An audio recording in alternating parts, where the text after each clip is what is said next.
அன்பு வணக்கம். இன்றைய நமது சிறப்பு நேர்காணலில் நம்முடன் இருப்பவர் பத்திரிகையாளர் விஷ்ணு அவர்கள். பிரதர் வணக்கம். வணக்கம். எப்படி இருக்கீங்க? நல்லா இருக்கேன். இப்போலாம் அம்பேத்கர்னு பேசுகிறதே ஒரு ஃபேஷன் ஆகிடுச்சு. இதுக்கு பதில் நீங்கள் அம்பேத்கர் சொல்கிறதுக்கு கடவுள்னு சொல்லியிருந்தாவது நீங்கள் புண்ணியம் தேடியிருக்கலாம் அப்படின்னு சொல்லிட்டு அமித்ஷா பேசின ஒரு பேச்சு ஒரு மிகப்பெரிய சர்ச்சையாக மாதிரி இருக்குது. அவரோட பேச்சை நீங்கள் முதல்ல எப்படி பார்க்குறீங்க? நான் இன்னொரு ஆங்கிளில் கேட்குறேன். அம்பேத்கர்னு சொல்கிறது ஒரு ஃபேஷன் ஆகிடுச்சுன்னு சொல்கிறாங்க. ஆமாம், ஃபேஷன் ஆகிடுச்சு. இருக்கட்டுமே, என்ன பிரச்சனை?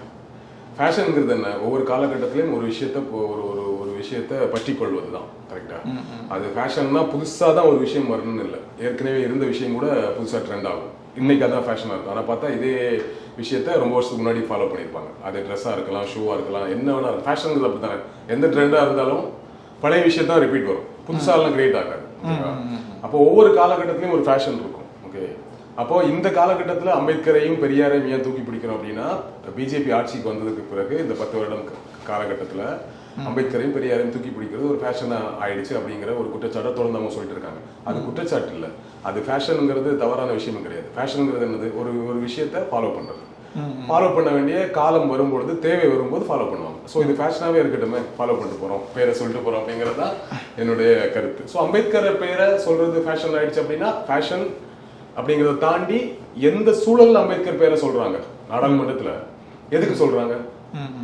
ஒரே நாடு ஒரே தேர்தல் ஒரு விஷயத்தை கொண்டு வரீங்க. அரசியல் சட்டத்துக்கு எதிரானதுன்றீங்க. அரசியல் சட்டம் யார் கிரியேட் பண்ணது? அம்பேத்கர் பண்ணது. அப்ப அம்பேத்கர் பேர் தானே சொல்ல முடியும். ஜெய்ஸ்ரீ நம்ம சொல்ல முடியும்? சொல்ல முடியாது இல்ல. சோ சொல்றாங்க, அது அவர் சொல்வதுபடி ஃபேஷனா இருந்தா கூட fine, no problem. But Ambedkar பேரை சொல்ல வேண்டிய காலகட்டம் இது. இந்த சூழல்ல இன்னைக்கு அம்பேத்கர் பேரையும் பெரியார் பேரையும் சொல்ல வேண்டிய ஒரு ஃபேஷன் உண்மையாவே இந்தியா முழுக்க, அதிலும் குறிப்பா சவுத் இந்தியால ரொம்ப அதிகமா இருக்கு. அது இந்தியா முழுக்க பரவி வருவது இருக்குல்ல, அது ரொம்ப ஆரோக்கியமான ஃபேஷனாக தான் நான் பார்க்குறேன். அதான் இப்போ கடவுள்னு சொல்றதுனால சொர்க்கத்துக்கு போகலான்னு சொல்றாங்க. இந்திய மக்கள் திரும்பவும் பின்னோக்கி கொண்டு போறாங்களே அப்படின்ற மாதிரி ஒரு பிம்பம் நமக்கே தோணும். கடவுள் நம்பிக்கை இருக்கிறவங்க பொதுவாக, இப்போ உங்களுக்கு கடவுள் நம்பிக்கை இருக்கும், இவரும் கடவுள் நம்பிக்கை. நம்ம ஊர்ல நிறைய பேர், பெரும்பான்மையானவர்கள் கடவுள் நம்பிக்கை உள்ளவங்க தான். கடவுள் நம்பிக்கை இல்லாதவங்க ரொம்ப கம்மி தான். ஓகேவா?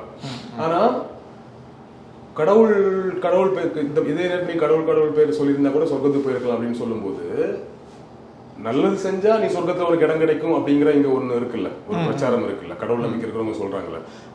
அதை நம்ம கொச்சப்படுத்த வேண்டியது இல்ல. ஆனா அம்பேத்கர் பேரை சொல்லும் பொழுது அந்த இடத்துல இதுக்கு பதிலா நீ கடவுள் பேரை சொல்லினா சொர்க்கத்தையே போயிருக்கலாம் அப்படின்னா, இப்பதான் நம்ம கேள்வி வருது. நீ நல்லது செய்ப்பா, நல்லது செஞ்சா ஒரு சொர்க்கத்துல இடம் கிடைக்கும்னு சொல்றது நல்லது செய்யணுங்கிற ஒரு மோட்டிவ்ல சொல்றது. ஓகேவா? பட் இவர் சொல்ற மோட்டிவ் அது கிடையாது. அப்படி கேட்டா நீங்க ஜெய் ஸ்ரீராம் எத்தனை முறை கோஷம் போட்டிருக்கீங்க? அப்ப இந்த முறையும் தனிப்பெரும்பான்மையில ஆட்சிக்கு வந்திருக்கணும்ல. அப்ப உங்களுடைய கூக்குரலே கடவுள் கேட்கலையே. ஜெய் ஸ்ரீராம் கோஷம் போட்டுட்டே இருக்கீங்க, உங்களோட கூக்குரலையே கடவுள் கேட்கல. அப்புறம் சொர்க்கத்துல இடம் கிடைக்கும்? ராமர் கோயில் இருக்கிற இடத்துல அவங்களால ஜெயிக்க முடியும். ஆமா. சோ அப்படி இருக்கும்போது அங்கேயே அதனாலே பலன் இல்லை அப்படிங்கும் பொழுது, நாங்க அம்பேத்கர் பேர் சொல்றதுக்கு பதிலாக கடவுள்னு சொல்ல மட்டும் எங்களுக்கு சொர்க்கத்துல இடம் கிடைக்குமா? முதல்ல அதுவே பெரிய மூட நம்பிக்கை என்பது கடவுள் நம்பிக்கை இல்லாதவங்களோட குற்று. அந்த விவாதத்துக்குள்ளே நான் வரல. கடவுள் நம்பிக்கை இருக்கிறவங்க இருக்கட்டும், நல்லது செஞ்சா சொத்துக்கு போன நம்புறாங்க, ஃபைன். பட் இவங்க சொல்லக்கூடிய விஷயத்துக்கு நம்ம கவுண்டர் கொடுக்க வேண்டியது இருக்கு.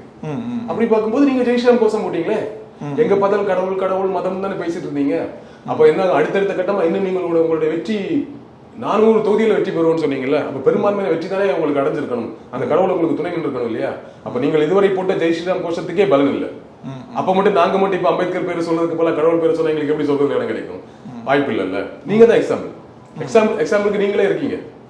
கடவுள் பேரை சொல்லி கோஷம் போட்ட உங்களுக்கு பலன் கிடைக்கல. அப்படி இருக்கும்போது நாங்க கடவுள் பேரை கோஷம் போட வேண்டிய அவசியம் இல்லை அப்படிங்கிறது தான் எங்களோட கருத்தா இருக்கும்னு நினைக்கிறேன். சோ அது ஒரு கேலி கிண்டல் எல்லாத்தையுமே தாண்டி அது அம்பேத்கர் அவர்கள் மேல இருக்கக்கூடிய கோபமா தான் பாக்குறேன். எதுக்கு சும்மா அம்பேத்கர் பேர் சொல்ல கடவுள் பேரையா சொல்லி புண்ணியம் கிடைக்குன்னு சொல்லுவாங்க தெரியுமா? அந்த மாதிரி இருக்கக்கூடிய ஒரு கோபத்தின் வெளிப்பாடு. அது அம்பேத்கர் மீதும் பெரியார் மீதும் தமிழகத்தின் மிக முக்கியமான யாரெல்லாம் மக்களின் பக்கம் நின்று பேசியிருக்காங்களோ அந்த தலைவர்கள் மீதெல்லாம் இவங்களுக்கு எப்பொழுதுமே இருக்கக்கூடிய ஒரு காழ்ப்புணர்ச்சியின் வெளிப்பாடு தான் அது. ஸோ அந்த காழ்ப்புணர்ச்சியை புரிஞ்சுக்கிட்டதுனால அது ஒரு பெரிய சர்ச்சையா மாதிரி இன்னைக்கு எல்லாருமே அதுக்கு எதிராக பேசிட்டு இருக்காங்க. நாடாளுமன்றம் இன்னைக்கு அவை ஒத்தி வைக்கப்பட்டிருக்கிறது. காரணம் என்னன்னா, இது மாதிரியான கோபமும் காழ்ப்புணர்ச்சியும் பச்சையா வெளிப்படுத்துறது.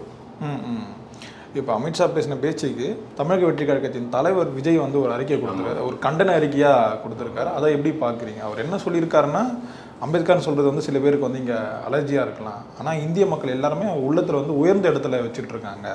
இப்போ இந்த உள்ளமும் உதடும் சிரிக்க சொல்கிற பேர் தான் அம்பேத்கர் அப்படின்னு சொல்கிறாரு. எங்களுடைய கொள்கை தலைவரை வந்து நீங்கள் அவமதிச்சிருக்கீங்க, நாங்கள் அதை அனுமதிக்க மாட்டோம் அப்படின்னு சொல்லிட்டு ஒரு கண்டன அறிக்கை வந்து விட்டுருக்காரு. இதை எப்படி பார்க்குறீங்க? ஆரோக்கியமான விஷயமா தான் பார்க்குறேன். அவர் இப்படி தான் ரீசெண்டாக கட்சி ஆரம்பிச்சிருக்காரு. அவருடைய கொள்கை தலைவர்கள் ஒருத்தர் அம்பேத்கர் இருக்கும்பொழுது மக்களவையில் நாடாளுமன்றத்தில் இப்படி ஒரு அம்பேத்கரை கொச்சைப்படுத்துவது மாதிரியான ஒரு விஷயம் நடந்துச்சுன்னா அது கண்டனம் தெரிவிக்கணும் இல்லையா? இல்லைன்னா அதாவது ஒரு பெரிய கேள்வி, என்ன விஜய் அமைதியாக இருக்கிறார், அம்பேத்கர் கொள்கை தலைவர் சொன்னார் அமைதியாக இருக்கிறாருங்கிற ஒரு கேள்வி வரும் இல்லையா? ஸோ அந்த கேள்வி வருவதற்கு முன்னாடியே அது அவர் பண்ணது, அப்போ அவர் இயல்பாகவே அந்த உணர்வுல இருக்காருன்னு பார்க்குறேன். 4 பேர் சொல்லி அதுக்கப்புறம் அதை சென்ஸ் பண்ணி ஓகே அப்போ நம்ம பேசணுமா அப்படின்னு இல்லாமல் இமீடியட்டாக அவர்கிட்ட அந்த எதிர்வினை வந்தது. ஓகே, அவர் அந்த அம்பேத்கரை கொள்கை தலைவராக உண்மையாகவே ஏற்றுக்கொண்டிருக்கிறார். ஸோ அம்பேத்கருக்கு களங்கம் விளைவிப்பது மாதிரி ஒரு செயல் நடந்துச்சு, அதுக்கான ஒரு கண்டனம் தெரியும். ரொம்ப ஸ்ட்ராங்காகவே சொல்லியிருக்காரு, வன்மையாக கண்டிக்கிறேன்னு சொல்லியிருக்காரு இல்லையா? ஸோ ஒரு ஆரோக்கியமான விஷயமா தான் பார்க்குறேன். விஜய் அவர்களிடமிருந்து தொடர்ச்சியாக இது மாதிரி நிகழ்வுகள் நடக்கும் பொழுது இது மாதிரியான கண்டன அறிக்கைகளும் இமிடியேட் ரெஸ்பான்ஸ், அது கண்டன அறிக்கையா இருக்கலாம், கோரிக்கையா இருக்கலாம், வாட் எவர் இஸ், என்ன வேணா இருக்கலாம், பட் அந்த immediate response and immediate reaction வந்து வரணும். அது மற்ற தலைவர்களுக்கு எல்லாம் எப்படி பொருந்துமோ அதே மாதிரி அவங்க எல்லாரை விட அதிகமா யாருக்கு தேவைன்னா புதிதாக கட்சி ஆரம்பிச்சிருக்கவங்களுக்கு ரொம்ப முக்கியம். விஜய் போனவங்களுக்கு இமிடியேட் அவங்க கிட்ட ரியாக்ஷன் வரணும். ஆனால் இது கொஞ்சம் லேட் ரியாக்ஷனாக தான் இருப்பார். முதல்வர் வந்து ஒரு கண்டன அறிக்கை கொடுக்குறாரு, அதுக்கப்புறம் தான் விஜய் வந்து இந்த அறிக்கை வந்து கொடுக்கல. யார் ஃபர்ஸ்ட் போட்டாங்க யார் செகண்ட் போட்டாங்க அப்படிங்கிறதுல இந்த இஷ்யூ போயிட்டு இருக்கும் பொழுது பண்றதுன்னு ஒன்று இருக்குல்ல, அதுதான் இமிடியேட் ரியாக்ஷன் சொல்றேன். இப்போ இன்னைக்கும் பண்ணாம 2 நாள் கழிச்சு பண்ணாம வச்சுக்கோங்களேன், அது லேட்டுன்னு நம்ம சொல்லிக்கலாம். நேற்று தான் அந்த பிரச்சனை நடந்திருக்கு, இன்னைக்கு அது பெரிய விவாதம் மாறும்போது அவை ஒத்திவைக்கப்படும் போது இன்னைக்கு அவர் அது பண்ணிட்டார் இல்லையா? ஸோ அப்படிதான் பாக்குறேன். ஸோ எல்லாருக்கும் முன்பு வந்து முதலாளா போடணும் அப்படிங்கிறது இல்லை நான் மீன் பண்றது. அந்த இஷ்யூ போயிட்டு இருக்கும்போது அந்த இஷ்யூ அட்ரஸ் பண்றது ஒன்று இருக்குல்ல, அதுதான் மீன். அப்போ ஏற்கனவே விஜய் சார் வந்து இந்த பாஜகவோட பி டீம்னு சொல்லிட்டு இருந்தாங்க, இப்போ எதிரான முழக்கங்களை தான் வந்து விஜய் வந்து முன்வைக்கிறார். இப்போ இதன் மூலமா பி டீம் இல்லைன்றதை நம்ம எடுத்துக்கலாம். நான் எப்பவுமே வந்து எந்த கட்சியுமே என்ஆரோட பி டீம்னு நான் வந்து கிளைம் பண்ணிக்கிறது இல்லை. நம்ம எப்பொழுது அவங்கள கிளைம் பண்ணோம்னா தொடர்ச்சியாக அவங்களோட செயல்பாடுகள் வந்து யாருக்கு ஆதரவா இருக்கோ இல்லை யாருக்கு எதிராக இருக்கோ அதை வச்சு தான் நம்ம வந்து அந்த சூழலுக்கு மேட்டவாறு நம்ம முடிவு பண்ண முடியும். விஜய் இதுதான் வெரி பிகினிங் டைம் இல்லையா? இந்த டைம்ல நம்ம அவரை போயிட்டு பிஜேபி பி டீம்னு கிளைம் பண்ண வேண்டியது இல்லை. அவருக்கு நேரடியாகவே அவர் தனக்கான எதிரிகள் யாருன்னு சொல்லிட்டார். அதுல கொள்கைக்கு எதிரியா சித்தாந்த எதிரியா அவர் பிஜேபி தான் முன்னிறுத்துறாரு, கள எதிரியாக தமிழகத்தில் எதிரியா அதிமுகவை முன்னிறுத்துறாரு இல்லையா? ஸோ அப்போ அவர் 2 பேருமே அவர் வந்து எதிரியாக முன்னிறுத்துறாரு. அது சரியா தப்பா அப்படிங்கிற 2வது கேள்வி. தட் மீன்ஸ் திமுகவை எதிரியாக நிப்பாட்டுவது சரியா தப்பா, திமுக கூடிய குற்றச்சாட்டுகள் சரியா தப்பா நம்ம ஆல்ரெடி நிறைய டிஸ்கஸ் பண்ணியிருக்கோம். பட் அவருடைய முக்கியமான எதிரியாக அவர் பிஜேபி ஆல்ரெடி அடையாளப்படுத்திட்டார். அப்படி இருக்கும்போது இமிடியேட்லி நம்ம செய்ய வேண்டியது ஓகே அவர் எதிரின்னு சொல்லியிருக்கு, அதை அக்செப்ட் பண்ணணும், அதை ரிசீவ் பண்ணணும். நம்ம அதற்குள்ளும் சந்தேகத்தை எழுப்பிட்டே இருக்கக்கூடாது. அதுக்குள்ள சந்தேகம் இருக்கும், சந்தேகம் எழும்பவும் செய்யும். நான் என்னோட சைட்ல சொல்றேன், நான் வந்து இமிடியேட்டா அதுக்குள்ள சந்தேகத்தை எழுப்ப மாட்டேன். அது உண்மையாகவே அவர் பிஜேபி பி டீமா இருந்துச்சுன்னா அடுத்தடுத்த செயல்பாடுகள் தெரிஞ்சிடும். அப்ப அது வரைக்கும் கொஞ்சம் டைம் கொடுக்கணும் இல்லையா? கொஞ்சம் டைம் கொடுத்தா உண்மையில அப்படி ஒரு சாயம் இருந்தால் அந்த சாயம் வெளுத்துரும். அது வெளுக்கிற வரைக்கும் வெயிட் பண்ணணும். உண்மையிலே அவர் வெளுக்கலைன்னா அந்த சாயம் இல்லைன்னு அர்த்தம். அதுக்கு பொறுமையா இருப்போம். பட் இப்போ அவர் ஆல்ரெடி சித்தாந்த எதிரியாக பிஜேபி தான் அவர் சொல்லியிருக்கிறாரு. ஸோ இந்த ரியாக்ஷனுக்கு அவர் பண்ணியிருப்பது ஃபைன். அவர் ஆல்ரெடி சொல்லியிருக்காரு, அதோட அடுத்த கட்டமாக தான் பார்க்குறேன். இப்போ அந்த கொள்கை எதிரி பாஜகன்னு சொல்லிட்டாங்க, அரசியல் எதிரி வந்து திமுகன்னு சொல்லியிருந்தாரு. இப்போ 2 கட்சிகளும் சேர்ந்து விஜயை இந்த தனிப்பட்ட விஷயத்தில் தாக்குறாங்களோ அப்படின்ற மாதிரி நிறைய டாக்ஸ் வந்து போயிட்டு இருக்கு. இப்போ கடந்த சில நாட்களாக பார்த்துருப்போம் நம்ம சமூக வலைதளங்களில் அவர் வந்து இந்த த்ரிஷா கூட சேர்த்து வச்சு பேசுறது. இன்னைக்கு இருக்கக்கூடிய ஊடக உலகத்தில் நிறைய வேலைகள் நடக்குது. ஒன்று, ஒரு ஐடிவின் ஒரு விஷயத்தை ஆரம்பிச்சு விட்டா பொதுவாகவே நம்ம இருக்கக்கூடிய பொதுமக்களே அதை கையில் எடுத்துடுறது, கையில் எடுத்துட்டு அதை பரப்புறது, கூட சேர்ந்துக்கிறது. அதுவும் கொஞ்சம் புகழில் இருப்பவங்களை வந்து நீங்க ஒரு ஐடிவிங்க சேர்ந்து அவங்களுக்கு எதிராக ஒரு வேலையை ஒன்று பரப்பணும்னா ஆல்ரெடி காண்டா இருப்பாங்கல்ல புகழில் இருக்கிற மாதிரி அந்த டீமும் சேர்ந்துடும். ஓகேவா? பட் இதை நமக்கு வந்து எங்கேயுமே ப்ரூவ் பண்ண முடியாது. இப்போ திமுக ஐடிவிங் தான் பண்ணுச்சு, பிஜேபி ஐடிவிங் தான் பண்ணுச்சு, நம்ம எப்படி ப்ரூவ் பண்ணுவோம்னா யார் அதிகமாக அதை ஷேர் பண்ணியிருக்கிறாங்க, யாரோ எந்த பேஜஸ்ல அதிகமாக வந்திருக்கு அப்படிங்கிறத பொறுத்து நம்ம அதை புரிஞ்சுக்கணும். பட் என்ன ஆயிடுதுன்னா ஒருத்தர் எதிரி, நீங்க இப்ப எனக்கு எதிரி அப்படின்னா சம்பந்தம் இன்னொரு எதிரி உங்களுக்கு இருப்பாரு, அவர் உங்களை எதிர்க்கும் போது நானும் கூட சேர்ந்துப்பேன். அந்த மாதிரி ஒரு விஷயம் இங்க இருக்கு. நான் என்ன சொல்லுவேன்னா விஜய் எதிர்ப்பதற்கு இங்க 1000 விஷயம் இருக்கு. அரசியல் ரீதியாக அவரை எதிர்ப்பதற்கு அவரே பாயிண்ட் தந்துட்டு தான் இருக்கிறார் இல்லையா? அவரே உங்களுக்கு இப்போ வந்து பனையூர் வீட்டுக்கு கூப்பிட்டு அவர் நிவாரணம் கொடுத்ததா இருக்கலாம், அறிக்கை விடுவது, களத்துல போய் போட்டோ போஸ்ட் கொடுக்கலாம் தப்புன்னு சொன்ன விஷயமா இருக்கலாம். இந்த மாதிரி விஷயத்தெல்லாம் எல்லா அரசியல் கட்சி தலைவர்களுமே வந்து அப்பப்போ நமக்கு கண்டென்ட் தருவாங்க அவங்களை விமர்சிக்கிறதுக்கு அரசியல் ரீதியாக. அதை வச்சு விமர்சிக்கிறதுக்கே போதுமான விஷயம் இருக்கு, அதுவே போதும்னு நினைக்கிறேன். பர்சனல் விஷயத்துக்குள்ள போய் விமர்சனம் பண்ண வேண்டியது இல்லைன்னு நினைக்கிறேன். ஒண்ணு. இன்னொன்னு, விஜய் த்ரிஷா அவர்களுடன் ஒரே ஃப்ளைட்ல ஒரு ஃப்ரெண்ட்ஸா போறது என்ன தவறு? ஏன் ஃப்ரெண்ட்ஸ் சேர்ந்து போக கூடாதா? இப்ப நான் ஊருக்கு போறேன், நம்ம நீங்களும் அந்த ஊருக்கு தான் போற ஒரு ஃபங்க்ஷன் போறீங்கன்னா நம்ம சேர்ந்து ஒரே கார்ல போவோம் தானே? அப்படித்தானே இதை அணுகணும் இல்லையா? அதுக்கு மேல இதை ஒரு மாதிரி கொச்சைப்படுத்தியும் இதை ஒரு மாதிரி தவறாக பேசுவதும் பரப்புவதும் ஒரு ஐடிவிங் செய்துன்னா ஓகே, அவங்க ஒரு மோட்டிவோட செய்யறாங்க. நமக்கு என்ன வேலை இருக்கு?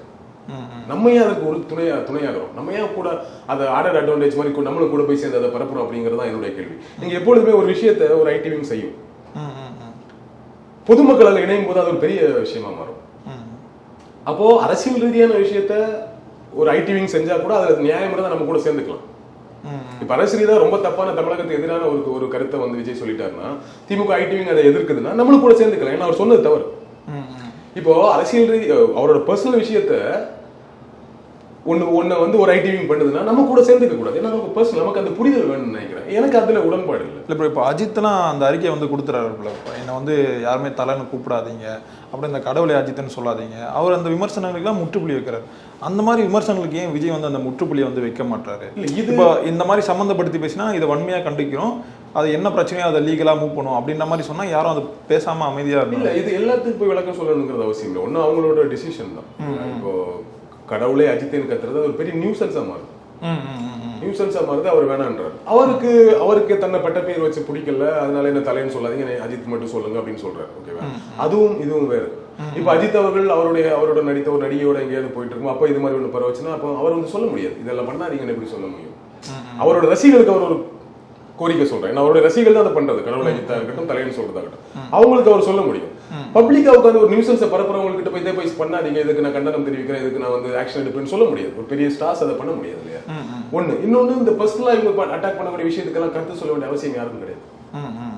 இல்ல, நான் வந்து பொலிட்டிக்கலா நான் ஒரு விஷயத்த பேசுறேன், சமூகம் சார்ந்த ஒரு கருத்தை சொல்றேன், அப்ப நீங்க வந்து அதுக்கு எதிராக ஒரு இங்க ஒண்ணு பரவுதுன்னா அதுக்கு ஒரு விளக்கம் கொடுக்கலாம், இல்ல கண்டனம் தெரிவிக்கலாம், என்னோட நிலைப்பாடு என்னன்னு சொல்லலாம், தெளிவுபடுத்தலாம். பர்சனலா நான் யார் கூட வேணா எங்க வேணா போவேன் இல்லையா? இப்ப இன்னைக்கு அவர் த்ரிஷா கூட ஒரு ஃபங்க்ஷனுக்கு போயிருக்காரு அப்படின்னா த்ரிஷா நாளைக்கு அவரோட நடித்த இன்னொரு நடிகர் கூட இன்னொரு ஃபங்க்ஷன் கூட போவாங்க. சேர்ந்து பணியாற்றுகிற இடத்துல தானே நட்பு உருவாகுது அதிகமா. நம்ம அதிகமா எங்க வந்து படிச்சு முடிச்சதுக்கு அப்புறம் அதிகமா எங்க டைம் ஸ்பெண்ட் பண்றோம்? ஆபீஸ்ல தான், ஒர்க்கிங் ஸ்பேஸ் இல்லையா? அப்ப ரொம்ப வருஷமா சேர்ந்து ஒரே இண்டஸ்ட்ரியில இருக்கிறாங்க, நிறைய படங்கள் சேர்ந்து நடிச்சிருக்கிறாங்க. அவங்க சேர்ந்து ஒரு ஃபிளைட்ல போய் ஒரு ஃபங்க்ஷனுக்கு ஒரு முக்கியமான கருத்து கீர்த்தி சுரேஷ் கல்யாணம் தானே போனாங்க. கீர்த்தி சுரேஷ் சக நடிகை, அவங்க இண்டஸ்ட்ரியில ஒரு பெண், அவங்களுக்கு ஒரு கல்யாணம் ஆகுது, அதுல ஒரு நடிகரும் சேர்ந்து ஒரு டிராவல் போனது ஒரு குத்தமா அப்படிங்கிறது இல்லையா? அது ரொம்ப தப்பு. நம்ம அதை பேசக்கூடாது. இன்னொன்று, அவர்கள் தனிப்பட்ட முறைகள் அவர்கள் விரும்பி அவர்கள் இந்த ஃபங்க்ஷன் மட்டும் இல்லை, அவர்கள் எங்க வேணா போலாம், அவங்களோட விருப்பம் இல்லை, நமக்கு அதை கருத்து சொல்ல என்ன இருக்கு அப்படிங்கிறத என்னுடைய ஒப்பீனியன். அதே மாதிரி விஜய் கட்சியில வந்து ஆதவ அர்ஜுனா சேர போறான்னு சொல்றாங்க. அது உண்மையா இருக்குமா அந்த செய்தி? இல்ல, தெரியல எனக்கு எந்த அளவுக்கு அது உண்மையான தகவல் அப்படின்னு தெரியல. நம்ம இதுவரைக்கும் நடந்த நிகழ்வுகளை வச்சு அப்படி ஒரு கெஸ்ஸிங்ல வரும். இப்ப அவர் ஒரு ஸ்போர்ட்ஸ்ல இருந்தாரு, ஒரு பாஸ்கெட்பால் ஃபெடரேஷன்ல இருந்தாரு, தமிழ்நாடு இதுல இருந்தாரு. அடுத்த கட்டமா ஒரு பொலிட்டிக்கல் ஸ்ட்ராட்டஜிஸ்ட் மாதிரி ஒண்ணு பண்றாரு, அப்புறம் ஒரு கட்சியில வந்து சேர்றாரு இல்ல. இப்ப கட்சியில சேர்ந்ததுக்கு பிறகு அவர் இந்த குறுகிய காலகட்டத்தில் நடந்த விஷயங்கள் எல்லாம் பார்க்கும் பொழுது இப்போ கட்சி விட்டு வெளியே வந்தாச்சு. இப்ப அடுத்தது அவர் அரசியல் கட்சியிலே தொடரணும் அப்படிங்கிற மாதிரி அவரோட அறிக்கையும் இருக்குது. அரசியல் இருப்பேங்கிற மாதிரி அவரோட அறிக்கை இருக்கும்போது அப்ப அவர் எந்த கட்சிக்கு போவாருங்கிற கேள்வி வருது இல்லையா? அப்ப அவருக்கு தோதான கட்சியாக விஜய் கட்சி தான், தாவேக்கா தான் இருப்பதற்கு வாய்ப்பு அதிகம் தோணும் இல்லையா? அவர் வந்து திமுகவோட ஸ்லீப்பர் செல்ஸ்ன்னு சொல்றாங்க. அதெல்லாம் நம்ம அப்படி ஸ்லீப்பர் செல்ஸ் எல்லாம் எதுக்கு? திமுக ஸ்லீப்பர் செல் ஏன் நம்ம விடுதலை சிறுத்தைகள் கட்சிக்கு அனுப்பணும் அவசியம் இல்லை இல்லையா? ஒரே கூட்டணியில் தான் இருக்கிறாங்க, ஒன்றும் பெரிய முரண்பாடு இல்லை. எந்த கட்சியாக இருந்தாலும் எந்த கூட்டணி கட்சியிலையும் கூட்டணி தலைவர்கள சின்ன முரண்பாடு இருக்கும், கொள்கை முரண்பாடு இருக்கும்.